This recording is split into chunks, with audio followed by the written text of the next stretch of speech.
Hello everyone, welcome to MS study Guru.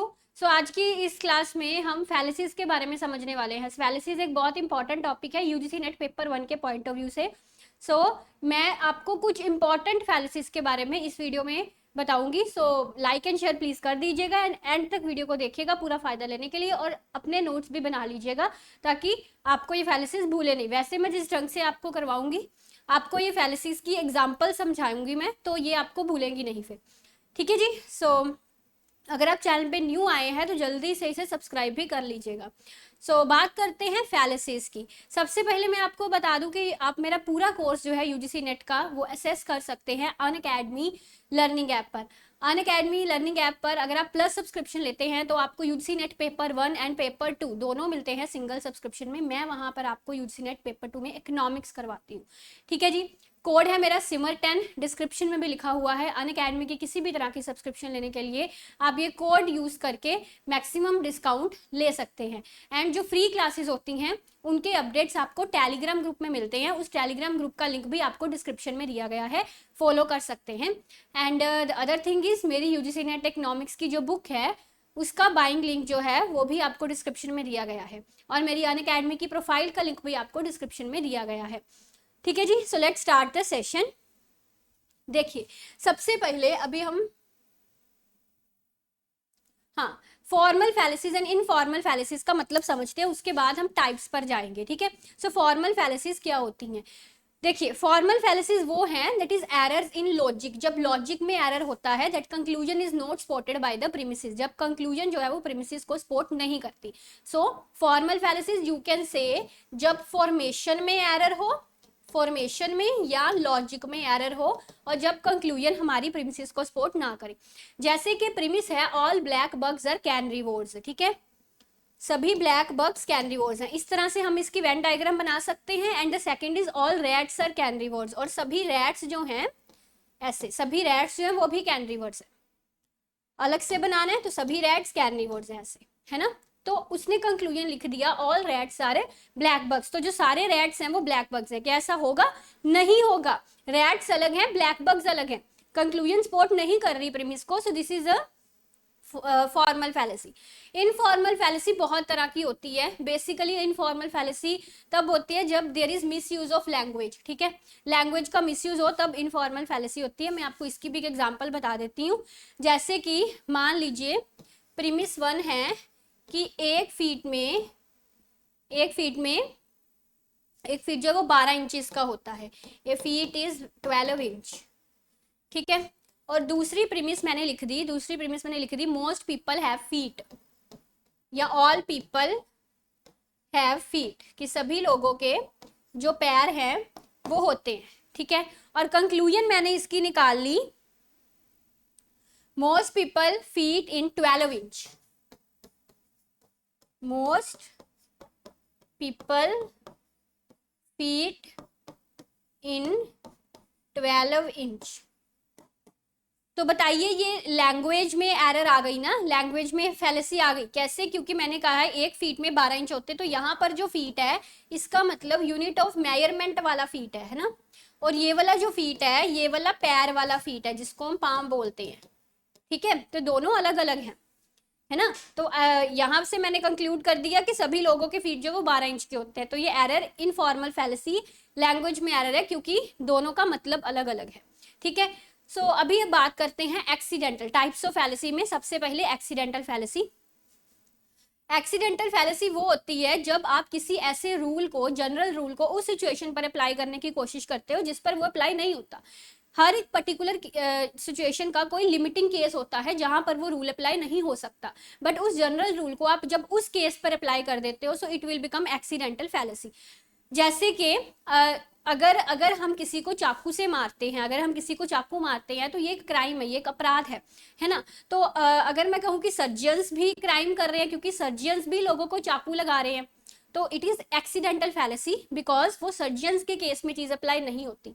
Surgeon तो किसी का सर्जरी करते हैं उसके भले के लिए ही ना, तो सर्जियन के केस में cutting people with knifes crime नहीं होगा। बात समझे ना। सो अगर सर्जन के केस में भी मैं उनको क्राइम उसको क्राइम बोल दूं, so this will be accidental fallacy. इसी तरह से जैसे आपको पता कि ट्रैफिक लाइट्स अगर रेड हो, ट्रैफिक लाइट अगर रेड हो तो गाड़ी नहीं निकालनी चाहिए, है ना, अगर निकाल ली तो आपको फाइन लगेगा। तो अगर मैं कहूँ कि एम्बुलेंस के लिए भी ट्रैफिक रेड वाली लाइट में गाड़ी निकालने पर फाइन लगेगा, so this will be accidental fallacy, क्योंकि एम्बुलेंस को उसकी छूट होती है, ठीक है। सो ये एक्सीडेंटल फैलेसी विद एग्जांपल समझ आ गया। फिर होती है एड पॉपुलम या बैंड वैगन फैलेसी, ठीक है। इकोनॉमिक्स में हम बैंड वैगन इफेक्ट पढ़ते हैं, उसके जैसे ये फैलेसी होती है एड पॉपुलम। इसमें है the argue tries to convince the audience to do और believe something because everyone else does.